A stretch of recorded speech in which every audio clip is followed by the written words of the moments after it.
Introduction की थी active passive की। आज हम वन बाय वन सभी टेंसेस को लेंगे और चेंज करके देखेंगे एग्जांपल्स के साथ। आइए चलते हैं। सबसे पहले करते हैं प्रेजेंट टेंस की। प्रेजेंट टेंस में सबसे पहला क्या आता है? प्रेजेंट इंडेफिनिट टेंस या सिंपल प्रेजेंट टेंस भी बोलते हैं। हमने टेंसेस की वीडियो में उसकी पहचान की थी, जिसके एंड में क्या आ जाए, क्या आ जाए आप बताइए? ता है, ती है या ते है आ जाए, उसे प्रेजेंट इंडेफिनिट टेंस पहचाना जाता है हिंदी सेंटेंस में। अब हम एक्टिव पैसिव वॉइस में चलते हैं। एक्टिव पैसिव वॉइस में क्या करते हैं? प्रेजेंट इंडेफिनिट टेंस करते हैं। तो हमारा एक्टिव वॉइस में क्या रूल होता था? इसका मतलब टेंसेस में क्या रूल होता था? क्या होता था? सब्जेक्ट प्लस वर्ब की फर्स्ट फॉर्म प्लस एस या ईएस प्लस ऑब्जेक्ट। ये हमने किया था, प्रेजेंट इंडेफिनिट का रूल किया था, आपको याद हो तो टेंसेस की वीडियोस में। तो ये हमारा एक्टिव वॉइस क्या होगा? ये होगा। अब हमें पैसिव वॉइस में चेंज करना है। पैसिव वॉइस में तीन कंडीशन क्या लिख जाती है? सब्जेक्ट ऑब्जेक्ट बन जाता है। इसका मतलब ऑब्जेक्ट क्या आएगा? आगे आ जाएगा, सब्जेक्ट पीछे चल जाएगा, सब्जेक्ट से पहले बाय आ जाएगा, मेन वर्ब की कौन सी? थर्ड फॉर्म आ जाएगी, and plus is am are. Is am are. अब मैं आपको इसकी ट्रिक बताता हूं। आपको तीन कंडीशन तो ये लग गई, सब्जेक्ट ऑब्जेक्ट बन गया, ऑब्जेक्ट सब्जेक्ट बन गया, बाय बन गया, आएगा एंड वर्ब की थर्ड फॉर्म आ गई। इज एम आर की ट्रिक बताता हूं आपको। अब आप हर एक जब भी टेंस का पैसिव वॉइस में करोगे तो उसके नेक्स्ट में चेंज होएगा। जैसे ये क्या है? प्रेजेंट इंडेफिनिट है, तो ये किस में चेंज हो जाएगा? कंटिन्यूअस में चेंज होएगा। कंटिन्यूअस में क्या हेल्पिंग वर्ब लगता है? इज एम आर, इसलिए इज एम आर लगाए। ये आपको इजी रहेगा कि किसमें कौन सा हेल्पिंग वर्ब लगेगा, और तो तीन कंडीशन आपकी सेम लग जाएगी। तो अब हम चलते हैं इसकी पहचान की तरफ। अब हम मुझसे स्टूडेंट्स पूछते हैं, सर पैसिव वॉइस को हम पहचानेंगे कैसे कि ये सेंटेंस पैसिव वॉइस में या एक्टिव वॉइस में? तो इसकी सबसे आसान मैंने कल भी पहचान बताई थी। क्या पहचान बताई थी? जिस भी सेंटेंस में जाना की साउंड आए, जाना की या गया या गई की साउंड आए, इसका मतलब वो क्या है? पैसिव वॉइस है। ये मैं आपको हर एक सेंटेंस में हिंदी में दिखाऊंगा कि उसका पैसिव वॉइस का जो भी सेंटेंस होगा हिंदी में कन्वर्ट करके कि उसमें से ये साउंड आ रही है या नहीं आ रही है। तो अब मैं पहचान इसकी क्या होगी? इंडेफिनिट की हिंदी सेंटेंस के अंत में जाता है, जाती है या जाते हैं आए, तो उसे क्या बोलेंगे हम? प्रेजेंट इंडेफिनिट का पैसिव वॉइस बोलेंगे, क्योंकि इसमें क्या आ रहा है? जाने की आवाज आ रही है। तो एक एक एग्जांपल करके देखते हैं हम। तो हमारी तीन कंडीशंस पहले क्या थी? कन्वर्ट करने के लिए तीन कंडीशन क्या होनी चाहिए? एक तो ऑब्जेक्ट या सब्जेक्ट ऑब्जेक्ट बन जाएगा, ऑब्जेक्ट सब्जेक्ट बन जाएगा। सेकंड क्या थी? वर्ब की third form, and third by का यूज होगा, और फोर्थ जो भी टेंस का यूज होगा। तो हम पहले एक वन बाय वन करके देखते हैं, एग्जांपल लेते हैं। पहला एग्जांपल क्या है? My mother loves me. तो लव्स वर्ब की फर्स्ट फॉर्म प्लस एस से क्या पता लगा? मैं प्रेजेंट इंडेफिनिट है ये टेंस। तो अब हम इसको चेंज कर देंगे। इसका मीनिंग क्या है? मेरी मम्मी मुझे प्यार करती है। तो अब आई आगे आएगा, तो ये जब भी कहते हैं जो प्रोनाउन होता है, पर्सनल प्रोनाउन आगे आएगा, तो ये क्या चेंज कर लेगा? अपनी मी क्या बन जाएगा? आई बन जाएगा। तो सब्जेक्ट ऑब्जेक्ट बन जाएगा। इसमें क्या है? ये क्या है? सब्जेक्ट है, ये ऑब्जेक्ट है, ये मेन वर्ब की फर्स्ट फॉर्म प्लस एस या ई एस है। तो अब मी का क्या बन गया? आई ऑब्जेक्ट आ गया, एंड पहले माय मदर को लास्ट में ले जाओ, इसका मतलब ये ऑब्जेक्ट बन गया। तो अब दूसरी कंडीशन लगाते हैं, वर्ब की थर्ड फॉर्म कर दो लव की, पहले माई से पहले बाय लगा दो, ये हो गई हमारी सब्जेक्ट ऑब्जेक्ट चेंज हो गया। और तीसरी कंडीशन क्या है? वर्ब की थर्ड फॉर्म। वर्ब की थर्ड फॉर्म क्या है? लव। अब ये तीन कंडीशन हो गया। टेंस को बदलना है, टेंस को क्या बदलना है? इससे अगले टेंस में बदल देंगे। इसका मतलब ये कोई इंडेफिनिट है, इंडेफिनिट से अगले कंटिन्यूअस में। आई आई के साथ क्या लगता है? इज नहीं लगेगा, आर नहीं लगेगा, आपको पता है एम लगेगा। तो क्या बन गया? ये बन गया बस, I am loved by my mother. अब नेक्स्ट सेंटेंस की तरफ चलते हैं। नेक्स्ट सेंटेंस में देखो, सब्जेक्ट क्या है? ही, ऑब्जेक्ट क्या है? अ लेटर, राइट्स क्या है? वर्ब की फर्स्ट फॉर्म प्लस एस या ई एस। अब इसको चेंज कर देंगे। पहली कंडीशन लगाते हैं सब्जेक्ट ऑब्जेक्ट, ऑब्जेक्ट सब्जेक्ट बना देते हैं। तो ए लेटर आगे आ गया, पीछे क्या चलेगा? ही का क्या बन जाएगा? हिम बन जाएगा, पीछे चलेगा हिम, इससे पहले क्या आ जाएगा? बाय, राइट का रिटन, एंड अब ए लेटर क्या है? सिंगुलर है प्लूरल है? सिंगुलर है तो इसके साथ क्या लगेगा? इज या आर? सिंगुलर के साथ लगेगा इज। तो a letter is written by him. तो बताओ इसमें क्या डिफिकल्टी है? तीसरा, आप तीन ये स्टेप फॉलो करोगे, आधे से ज्यादा सेंटेंस तो इन्हीं में से बन जाता है हमारा पैसिव वॉइस का। अब देखो, ये सब्जेक्ट है, ये ऑब्जेक्ट है, और ये क्या है, वर्ब की फर्स्ट फॉर्म या एस या एस, तो ऑब्जेक्ट क्या बन जाएगा, सब्जेक्ट बन जाएगा। इसका मतलब हर क्या बन जाएगा, हर बर्थडे आगे आ जाएगा, रजनी पीछे चल जाएगा। अब दूसरी क्या है, बाय लग जाएगा ऑब्जेक्ट से पहले। अब इसके बाद क्या करते हैं, वर्ब की थर्ड फॉर्म, तो वर्ब की थर्ड फॉर्म क्या होगी, सेलिब्रेटेड। अब देखो आधा सेंटेंस हमारा ऐसे ये 3 कंडीशन लगा के ही बन गया है। अब बस हमारे क्या रह गया, हेल्पिंग वर्ब लगाना है। हेल्पिंग वर्ब हर बर्थडे क्या है, सिंगुलर है, तो क्या लग जाएगा, is. Her birthday is celebrated by Rajni. तो ये इतना इजी है। ये अभी हमने अफर्मेटिव सेंटेंसेस के रूल किए हैं। चलो हम नेगेटिव सेंटेंसेस के रूल करते हैं। चलते हैं उस प्रॉब्लम की तरफ जो स्टूडेंट्स मुझसे कह रहे थे कि पैसिव वॉइस हम कैसे पहचाने कि ये सेंटेंस पैसिव वॉइस में है या नहीं है। अब देखो जैसे कि ये वाला सेंटेंस ले लो, अब पहले वाला सेंटेंस है, अब इसमें कैसे पहचानेंगे पैसिव वॉइस में है या नहीं है, ये मैं आपको बताता हूं। देखो हमें अभी तो पता है, पैसिव में अब नहीं पता हो तो कैसे लगाएंगे। देखो आई एम के साथ वर्ब की थर्ड फॉर्म लगी है, वैसे लगना क्या चाहिए रूल के हिसाब से, इज एम आर के साथ वर्ब की फर्स्ट फॉर्म प्लस आईएनजी, ये कंटिन्यूअस में लगता है इज एम आर। तो एम के साथ वर्ब की थर्ड फॉर्म लगी है, तो इसका मतलब सीधा ही समझ में आ रहा है क्या है, ये पैसिव वॉइस है। और दूसरी कंडीशन एक और तरह से ये समझ में आ रहा है कि पैसिव वॉइस है, कैसे, वो कैसे, जैसे अब इसकी हिंदी बनाओ, I am loved by my mother, मुझे प्यार किया जाता है मेरी मम्मी द्वारा।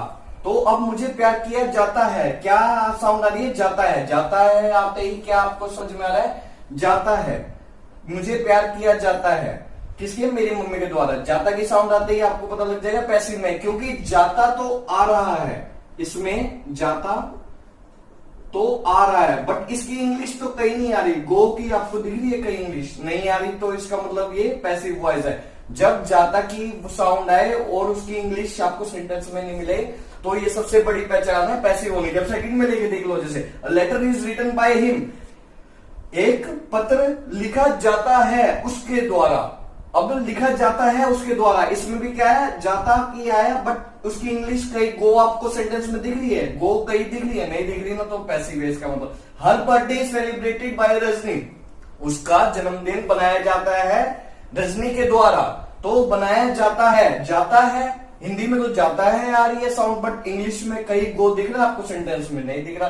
तो ये आप आसानी से पहचान सकते हो कि ये पैसिव वॉइस है। ये सबसे बड़ी पहचान है। मैंने आपको अब हर टेंस में आपको मैं ये दिखाऊंगा कि साउंड आ रही है बट उसकी इंग्लिश नहीं मिल रही, जाने की गो नहीं मिल रही। तो अब हम इसके नेगेटिव सेंटेंसेस करते हैं। इनका मीनिंग क्या होता है, नकारात्मक। नकारात्मक सेंटेंसेस प्रेजेंट इंडेफिनिट के, आपको याद हो तो हमने टेंसेस के रूल्स में क्या किया था, एक्टिव वॉइस का क्या रूल होता है, subject plus do does. Do किसके साथ लगता है, प्लूरल के साथ, डज क्या लगता है, सिंगुलर के साथ, प्लस नोट प्लस वर्ब की फर्स्ट फॉर्म प्लस ऑब्जेक्ट। ये हमने एक्टिव वॉइस में अपने टेंसेस में रूल पढ़ रखा है, नेगेटिव का, प्रेजेंट इंडेफिनिट का, टेंस का। तो अब हम क्या करेंगे पैसिव वॉइस में। पैसिव वॉइस में क्या चेंज करेंगे, सब्जेक्ट ऑब्जेक्ट बन जाएगा, ऑब्जेक्ट सब्जेक्ट बन जाएगा, बाय और वर्ब की थर्ड फॉर्म, ये तो सारा बन ही गया। अब क्या अफर्मेटिव सेंटेंसेस में इज एम आर था, इसमें भी इज एम आर है, बिल्कुल सेम है। अब बस क्या लगा है इसमें, एक्स्ट्रा क्या जुड़ा है, नोट। नेगेटिव सेंटेंसेस में पैसिव वॉइस में आप कन्वर्ट करोगे तो आपको कोई अलग से रूल लर्न करने की जरूरत नहीं है, बस आपका एक्स्ट्रा क्या लगेगा, नोट लगेगा। जैसे कि एग्जांपल लेके देख लेते हैं, Rahul does not read Hindi, Rahul Hindi नहीं पढ़ता है। तो अब इसकी क्या होगी, अगर हमें पैसिव वॉइस में करना है तो ये क्या है, सब्जेक्ट, ये क्या है, ऑब्जेक्ट, ये क्या है, वर्ब की फर्स्ट फॉर्म, और ये क्या है, नेगेटिव। इसका मतलब नेगेटिव सेंटेंस, सब्जेक्ट ऑब्जेक्ट बन जाएगा एंड ऑब्जेक्ट सब्जेक्ट बन जाएगा। तो हिंदी हमारी आगे आ जाएगी, राहुल पीछे चला जाएगा, राहुल से पहले बाय आ जाएगा, वर्ब की थर्ड फॉर्म, रीड की क्या होती है, रेड। रेड लिखते यही है रीड, हम बोलने में क्या आ जाता है, रेड, तो रेड आ जाएगा। अब हिंदी क्या है, सिंगुलर। सिंगुलर के साथ क्या लगेगा, इज। एम आर में से एम नहीं लगेगा, आर नहीं लगेगा, इज लगेगा। Is not read by Rahul, Hindi is not read by Rahul, बन गया। 3 कंडीशन लगानी है, उसके बाद बस हमें क्या लगाना है, हेल्पिंग वर्ब कौन सा लगेगा वो मैंने आपको बता रखा है कि नेक्स्ट टेंस का जो भी टेंस हो। अब इसमें teacher do not punish students nowadays, आजकल बच्चों को पनिश नहीं करते हैं, सजा नहीं देते हैं टीचर्स। अब क्या हो गया इसमें, सब्जेक्ट ऑब्जेक्ट बन जाएगा, ऑब्जेक्ट सब्जेक्ट, ये क्या है, ऑब्जेक्ट सब्जेक्ट। अब स्टूडेंट्स आगे आ जाएगा, टीचर पीछे चल जाएगा, नाउडेज का नाउडेज ही आ जाएगा, और उसके बाद क्या लगता है ऑब्जेक्ट से पहले बाय, अब पनिश की थर्ड फॉर्म पनिश, अब स्टूडेंट्स है, स्टूडेंट्स प्लूरल है तो आर लग जाएगा, और नेगेटिव है तो not, students are not punished by teacher nowadays. अब अगला करके देखते हैं, आई प्लांट्स। अब ये क्या है, ऑब्जेक्ट है, ये क्या है, सब्जेक्ट है, सब्जेक्ट ऑब्जेक्ट बन जाएगा, ऑब्जेक्ट सब्जेक्ट, इसका मतलब प्लांट्स पहले लिख लो, एंड आई का क्या बन जाएगा, पीछे जाके मी बन जाएगा, आई का मी बन जाएगा, यू का यू ही रहेगा, ही का हिम बन जाएगा, शी का हर बन जाएगा, दे का देम बन जाएगा, तो अब वी का अस बन जाएगा, एंड अब प्लांट्स हो गया, आई का क्या बन गया, पीछे चला गया तो प्रोनाउन मी बन गया, एवरीडे का एवरीडे आ जाएगा, एंड अब मी से पहले क्या आ जाएगा, बाय, प्लांट्स की third form planted, and plants क्या है, प्लूरल है तो क्या लग जाएगा, are not, plants are not planted by me everyday. अब लास्ट करके देखते हैं, he does not like books.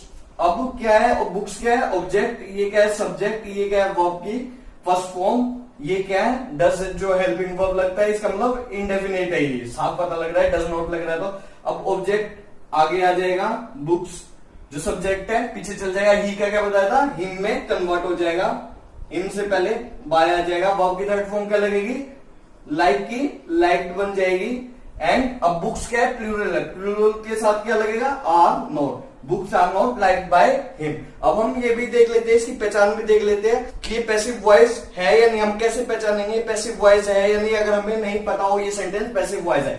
अब इसको हिंदी में कन्वर्ट करके देखो, पहले वाले सेंटेंस को लेते हैं, Hindi is not read by Rahul, Hindi जो है, हिंदी नहीं पढ़ी जाती है, तो अब इसमें भी क्या जाती है की साउंड आ रही है ना, जाती है किसके द्वारा, राहुल के द्वारा। अब जाती है की साउंड आ रही है, और इसकी इंग्लिश क्या होती है, गो होगा इंग्लिश, बट सेंटेंस में आपको गो कहीं भी दिख रहा है, नहीं दिख रहा। जो एक सेंटेंस हिंदी में आ रहा है बट इंग्लिश में आपको उसकी इंग्लिश नहीं मिलेगी, गो की इंग्लिश नहीं है, तो ये सीधा आप पहचान लोगे क्या है, पैसिव वॉइस। ऐसे ही अगला, students are not punished by teacher nowadays, students are not punished by teacher are nowadays. अब क्या है, बच्चे को सजा नहीं दी जाती है अध्यापकों द्वारा आजकल, अब दी जाती है, अब जाती है कि इंग्लिश आपको सेंटेंस में कहीं भी नहीं मिलेगी, देखो जाती है कि इंग्लिश नहीं मिलेगी, इसका मतलब ये पैसिव में। ऐसे आप हर एक में एग्जामिन कर सकते हो, आप हर एक सेंटेंस को पता लगा सकते हो ये एक्टिव में है या पैसिव में है। अब हम इंटरोगेटिव सेंटेंसेस, इंटरोगेटिव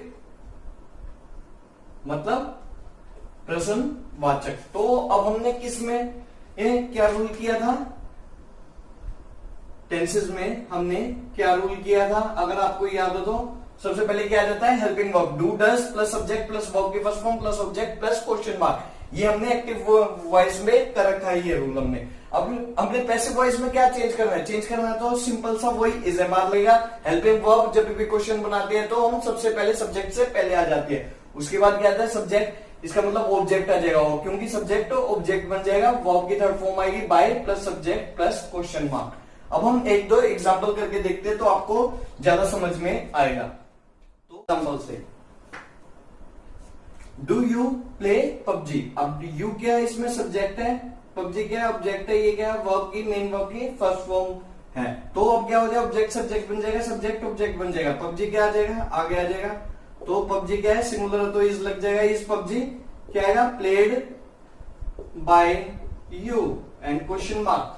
अब नेक्स्ट करते हैं, does she wash your clothes, अब योर क्लॉथ्स क्या है, ये क्या है ऑब्जेक्ट है, ये क्या है सब्जेक्ट है, योर क्लॉथ्स आगे आ जाएगा, एंड शी का क्या बन जाएगा पीछे, हर क्वेश्चन मार्क बाय लग जाएगा, और वर्ब की थर्ड फॉर्म लग जाएगी, और योर क्लॉथ्स क्या है प्लूरल है तो क्या लग जाएगा, आर लग जाएगा आगे, are your clothes wash by her, तो आर योर क्लॉथ्स क्या तुम्हारे कपड़े धोए जाते हैं उसके द्वारा, तो धोए जाते हैं आ गया, तो इसका मतलब जाते हैं आ गया हिंदी बनाने में, बट इसमें गो जाते की इंग्लिश नहीं मिलेगी आपको सेंटेंस में, तो ये क्या है, ये आपको आसानी से समझ में आ जाएगा पैसिव वॉइस है, और आर के साथ वर्ब की थर्ड फॉर्म लग रही है, ये भी पहचान है कि ये पैसिव वॉइस ही है।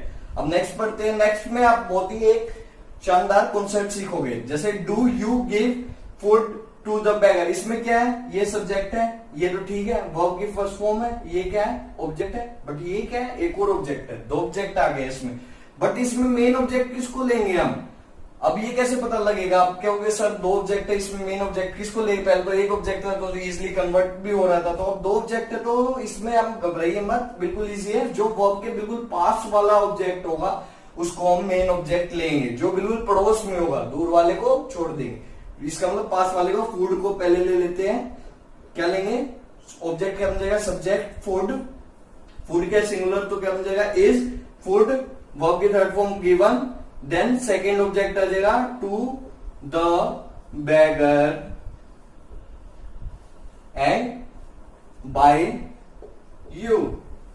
अब नेक्स्ट भी ऐसे ही है, इसमें भी दो ऑब्जेक्ट है, योर मदर सब्जेक्ट है, गिव क्या है वर्ब की फर्स्ट फॉर्म, ये पहला ऑब्जेक्ट, ये दूसरा ऑब्जेक्ट। कौन सा ऑब्जेक्ट लेंगे, मेन, जो वर्ब के सबसे पास हो, मेन वर्ब के सबसे पास हो, तो क्या है, यू है, यू आगे चल जाएगा, इज आगे आ जाएगा, एंड अब इज यू, वर्ब की थर्ड फॉर्म क्या होगी, गिवन, सेकेंड ऑब्जेक्ट क्या है, मनी, बाय, सब्जेक्ट ऑब्जेक्ट बन जाएगा your mother and question mark. ये इतना इजी था इंटरोगेटिव। अब इंटरोगेटिव के बाद चलते हैं डबल इंटरोगेटिव। आपको क्या सर, इंटरोगेटिव कभी अफर्मेटिव, नेगेटिव इंटरोगेटिव एंड अब डबल इंटरोगेटिव। इसका मतलब डबल इंटरोगेटिव का मतलब कि WH फैमिली इसमें एंटर हो जाएगी।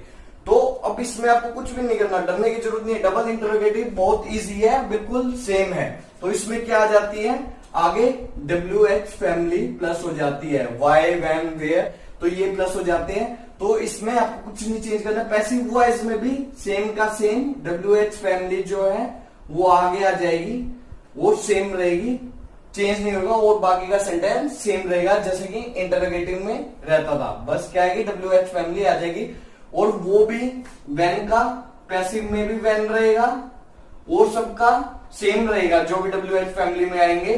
वाई का वाई रहेगा, हु का बस चेंज हो जाएगा किसमें, बाय हुम में, और बाकी सेम के सेम रहेंगे। जैसे अब पहला सेंटेंस है, डू यू प्ले पबजी।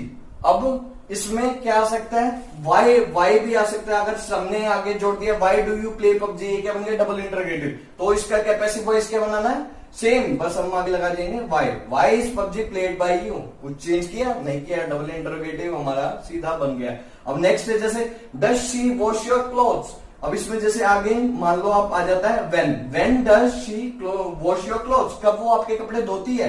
तो अब इसका अगर हम पैसिव वॉइस बनाएंगे तो क्या करना है, बस आगे व्हेन का व्हेन लग जाएगा, बाकी सेम का सेम रहेगा। आपको प्रॉब्लम नहीं आनी चाहिए क्योंकि बहुत ही इजी तरीका है इंटरोगेटिव से अब डबल इंटरोगेटिव सीखने का। बस वो सेम नहीं रहेगा, जैसे इंटरोगेटिव में चेंज कर देते वैसे चेंज कर देंगे। अब ये हमारा आज प्रेजेंट इंडेफिनिट टेंस कंप्लीट हो गया है। कल हम प्रेजेंट कंटिन्यूअस टेंस करेंगे।